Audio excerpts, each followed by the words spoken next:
Olá pessoal, eu estou de volta com mais um vídeo e mais um vídeo agora respondendo perguntas. É mais um vídeo com respostas às perguntas que vocês fizeram e essas perguntas estão no último vídeo que eu fiz de perguntas e respostas. Então vocês deixaram perguntas lá, eu respondo aqui nesse vídeo.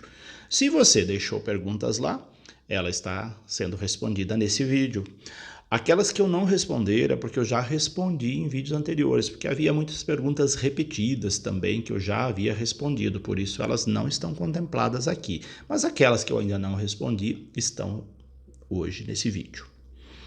Antes de respondê-las, eu convido você que passa por esse canal e não é inscrito nele, convido você a se inscrever. E se você ainda não me acompanha lá pela rede social Instagram, pode me acompanhar se quiser. É só você digitar @José Carlos Pereira 725 e lá está a minha rede social no Instagram.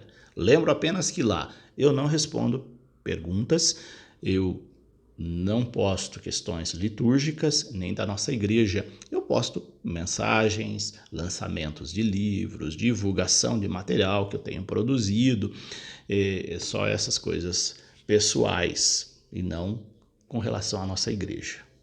Vamos lá então com as respostas. A primeira pergunta é a seguinte: o padre pode celebrar missa nas comunidades no sábado de Aleluia antes da vigília pascal? Essa pessoa mandou essa pergunta dizendo que lá na paróquia dela o padre celebrou missa de manhã no sábado de Aleluia. Isso é expressamente proibido. De sábado de manhã, antes das 18 horas, não se tem missa no sábado de Aleluia. Não se tem missa antes da vigília pascal. É uma extensão da Sexta-feira Santa. Se o padre celebrou missa antes da vigília pascal, ele cometeu um erro gravíssimo. Se o bispo souber disso, ele vai ter alguma reprimenda, porque eu me admira muito um padre não saber disso. Mas se isso ocorreu, esse padre tem que voltar para estudar teologia. Não é possível que tenha padres que celebram missa no sábado de Aleluia de manhã. Isso não é algo básico, que qualquer um sabe disso. Então, a pergunta que a senhora deixou ali esse padre cometeu um erro grave dentro da liturgia. Isso não se faz. Não se tem missa no sábado de Aleluia de manhã. A outra pergunta é: o diácono pode dar a comunhão? Claro, isso é óbvio, né? O diácono não só pode distribuir a comunhão, como ele pode presidir uma celebração da palavra, ministrar batizados, testemunhar casamentos. Ele só não pode celebrar missa e dar unção dos enfermos. Os outros sacramentos, e crisma, obviamente, né? E os outros sacramentos ele pode, inclusive, distribuir a comunhão, não tem problema nenhum. Aliás, essa é uma função do diácono, servir na igreja e servir a distribuir a comunhão, visitar os doentes, levar a Eucaristia para os doentes. A outra pergunta é: qual a idade para uma criança se tornar coroinha? Essa pergunta, assim, ela é muito relativa. Isso varia muito de paróquia para paróquia. Não existe uma norma pela igreja geral, pela igreja estabelecendo, olha, a criança a partir dessa idade. O discernimento vai de cada paróquia, desde que a criança tenha condição de ajudar, porque o coroinha não é para ficar de enfeite lá no altar, né? Então você não vai colocar uma criança de 4, 5 anos para ser coroinha, para ela ficar só de enfeite lá no altar. Ela precisa auxiliar em alguma coisa. Então, desde o momento que ela tenha essa destreza, essa capacidade de auxiliar, ela pode ser coroinha. 5 anos, se ela tiver condição de auxiliar, entendimento, ela pode ser coroinha. Às vezes 6, 7, vai depender muito de cada paróquia. Então, você vai ver criança sendo coroinha de várias idades. O importante é que ela possa auxiliar em alguma coisa, mas não existe uma orientação específica da igreja. Pode ser que tenha dioceses, e deve ter mesmo, diocese que diga nos seus diretórios que a criança a partir de tal idade vai ser coroinha ali naquela igreja particular, naquela diocese, mas isso varia de diocese para diocese e às vezes até de paróquia para paróquia. A outra pergunta: nas celebrações da palavra, os acólitos e coroinhas podem servir? Se sim, em que momento? Eles podem servir, só que não tem muita função, aliás, não tem função para acólito e coroinha numa celebração da palavra, porque na missa tem várias funções para o coroinha e para o acólito. Agora, na celebração da palavra, não tem. Eu desconheço um momento em que o acólito possa ajudar. O acólito até pode auxiliar ali, abrir. Mas livro também não tem, porque não usa o missal. Enfim, eu não vejo nenhum momento em que tenha necessidade de um acólito e coroinha auxiliar. Se quiser deixar lá, enfeite do lado do ministro da palavra, o coroinha, pode deixar, mas função mesmo eles não têm, porque as funções que eles auxiliam são funções que o padre só desenvolve, né? Então, por isso, não existe nenhuma regra proibindo ter acólitos e coroinhas numa celebração da palavra, mas não tem função para eles dentro dessa celebração. A outra pergunta é: pode-se fazer louvor na quarta-feira de trevas? Lembrando, nós estamos na quarta-feira da Semana Santa, é plena quaresma, Semana Santa, então não tem hino de louvor, não, exceto se for uma missa do Crisma na catedral, mas se é dentro de uma celebração na comunidade, não tem louvor. Então, não se tem louvor numa celebração de ofício de trevas, por exemplo, não tem momentos para louvor, porque é Semana Santa. A outra pergunta é: na celebração da paixão, beija-se a cruz desnuda ou com Jesus? A cruz desnuda, talvez a pessoa quis referir à cruz sem Jesus, a cruz só o madeiro, sem o crucificado. No beijo da cruz, é o beijo com o Cristo crucificado, não é a cruz vazia. Então, se tem aquele momento do beijo na cruz, dentro da cerimônia da paixão, é a cruz com o crucificado. A outra pergunta é: um adolescente de 13 a 15 anos que não recebeu a primeira Eucaristia deve se preparar com os demais catequizandos da primeira Eucaristia, Perseverança e Crisma? Depende da idade desses catequizandos. Se for uma idade muito diferente desse adolescente, é melhor ter uma turma específica com essa faixa etária. Porque o adolescente, se está se preparando para a primeira Eucaristia com 13, 14, 15 anos, ele já se enquadra no grupo de adultos. Então, ele não vai se sentir bem no meio de crianças de 9 anos, 8, 9 anos. Então, é bom que tem uma turma específica de pessoas nessa faixa etária. Ele pode estar junto com os adultos ou numa turma específica. É bom evitar colocar no meio de criança. Não é proibido, mas esse adolescente vai se sentir deslocado no meio de criança. Vai até sofrer bullying, eu acho. Pode ocorrer isso. Então evite esse tipo de colocar um adolescente de 15 anos no meio de criança com 8, 9 anos.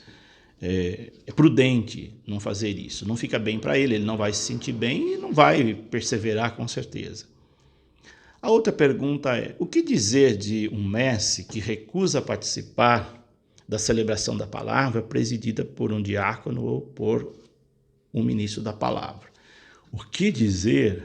Eu diria que essa pessoa não deveria ser mestre, porque se ela não tem a humildade de servir numa celebração da palavra, onde o ministro da palavra ou um diácono está coordenando a celebração, essa pessoa não deveria ser mestre, ela não tem um pingo de humildade. Simples assim. Mas, infelizmente, nós temos muitos mestres que não deveriam ser mestres. Não sei quais os critérios, é que ninguém traz estrela na testa, como dizia minha avó, para a gente saber quem pode e quem não pode. No decorrer dos anos que a gente vai conhecendo quem são as pessoas, né? Então, alguns a gente nunca deveria ter permitido ser mestre pela atitude que se tem. Então, uma pessoa que tem essa atitude, ela não deve ser mestre, não deveria ser mestre, não. Ela está depondo contra o seu próprio ministério, que é o serviço na humildade. A outra pergunta é: o que devo fazer quando o ministro extraordinário recusa deixar comungar na boca?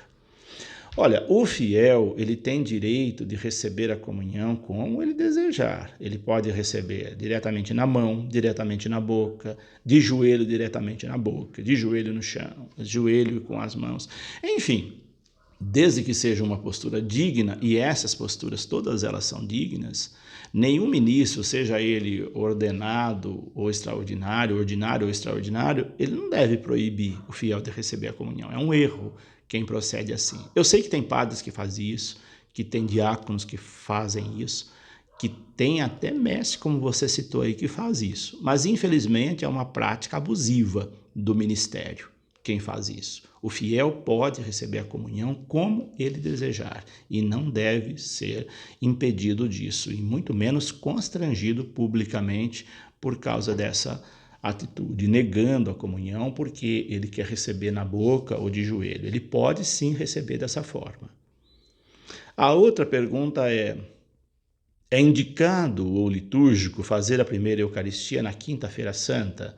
Indicado não é. É um dia, sim, é um dia especial da Eucaristia. Só que, primeira Eucaristia, geralmente as pessoas costumam fazer algo voltado especificamente para a primeira Eucaristia.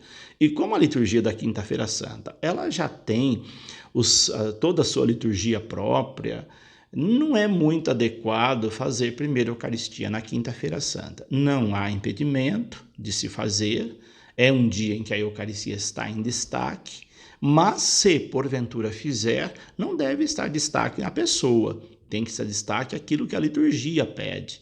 Então, se for uma pessoa só, for fazer a primeira Eucaristia, não tem problema. Agora, fazer as crianças que vão receber a primeira Eucaristia, fazer isso na Quinta-feira Santa, não é o dia mais adequado para isso, não, pelo fato de que, muitas vezes, toda a atenção se volta para esse ato e esquece os outros que são muito importantes. Então, é bom evitar marcar a primeira Eucaristia na Quinta-feira Santa.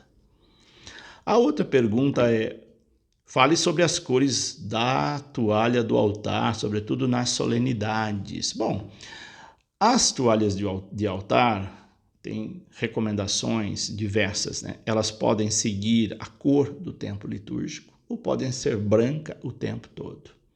Há dioceses que optam por toalhas brancas em qualquer tempo litúrgico.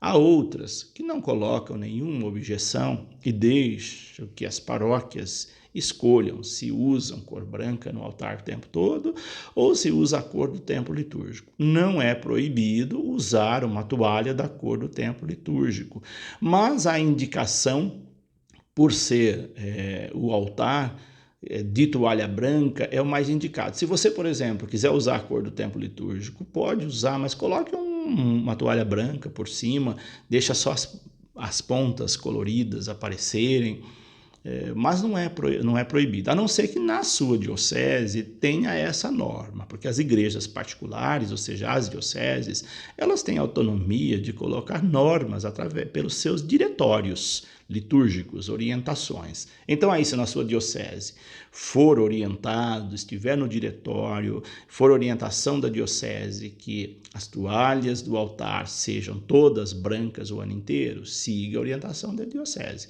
Se a diocese orientar que tem que ser da cor do tempo litúrgico, siga a orientação da diocese. Sempre a recomendação é: veja qual é a orientação da sua diocese e procure colocá-la em prática. Outra pergunta a TEB é a melhor Bíblia para estudos? TEB é a Bíblia, tradução ecumênica da Bíblia.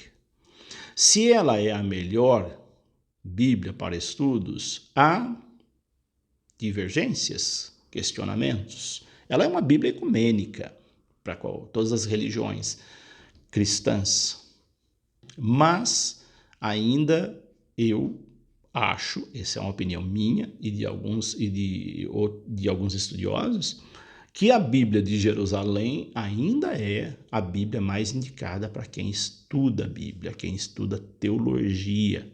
A Bíblia de Jerusalém ainda é a Bíblia mais indicada para estudantes de teologia, para teólogos, para estudiosos da Bíblia.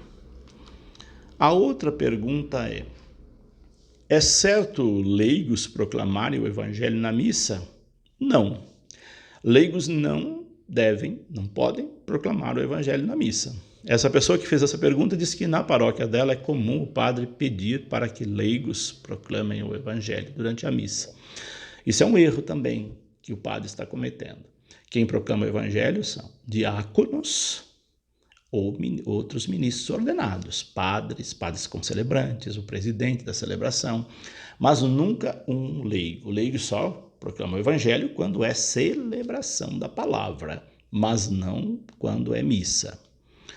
A outra pergunta é certo um leigo se assentar na cadeira do padre quando está conduzindo a celebração da palavra? Também não é.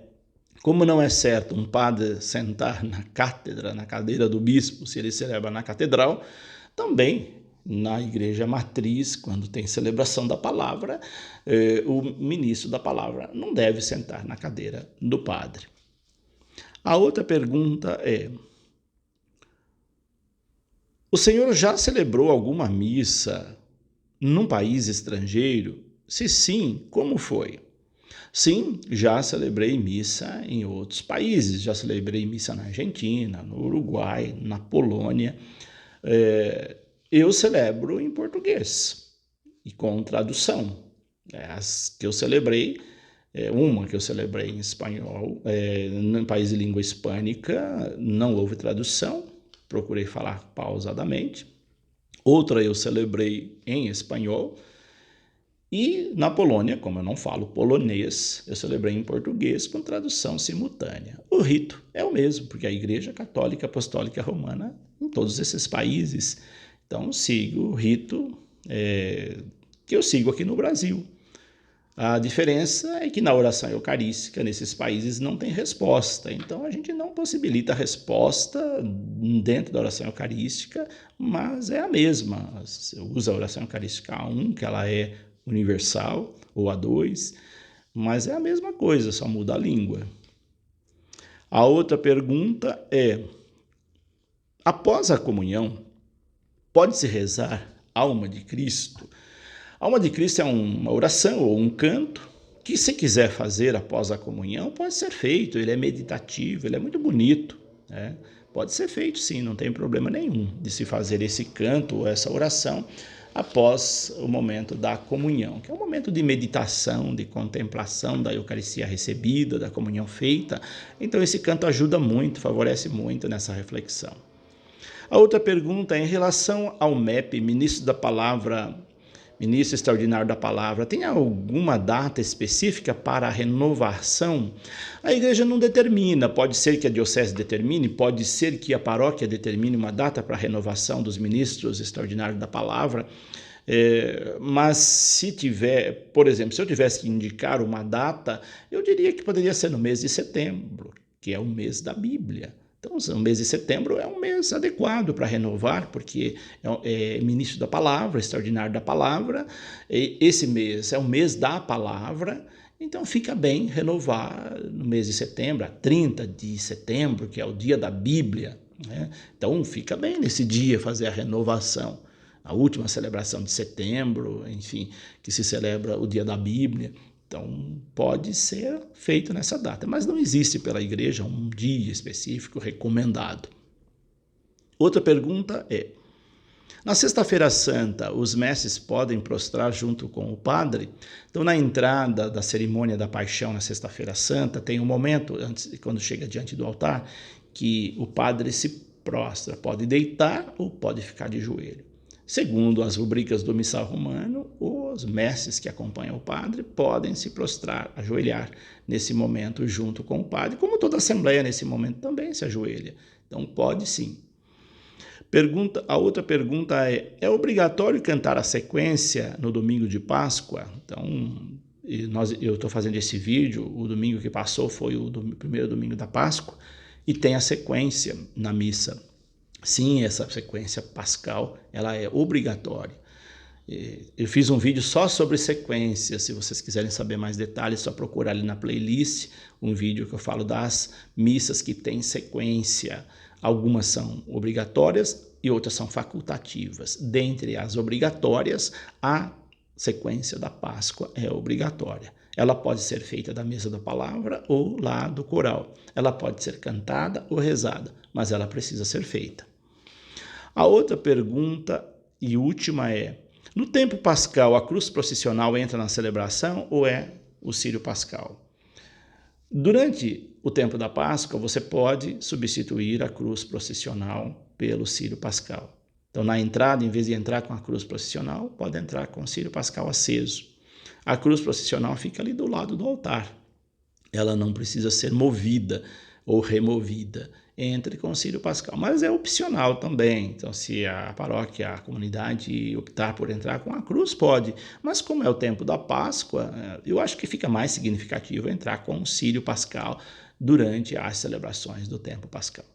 Essas são, então, algumas respostas às perguntas que foram feitas no vídeo anterior, e eu garimpei ali mais uma, 2 ou 3 de outros vídeos também para colocar neste.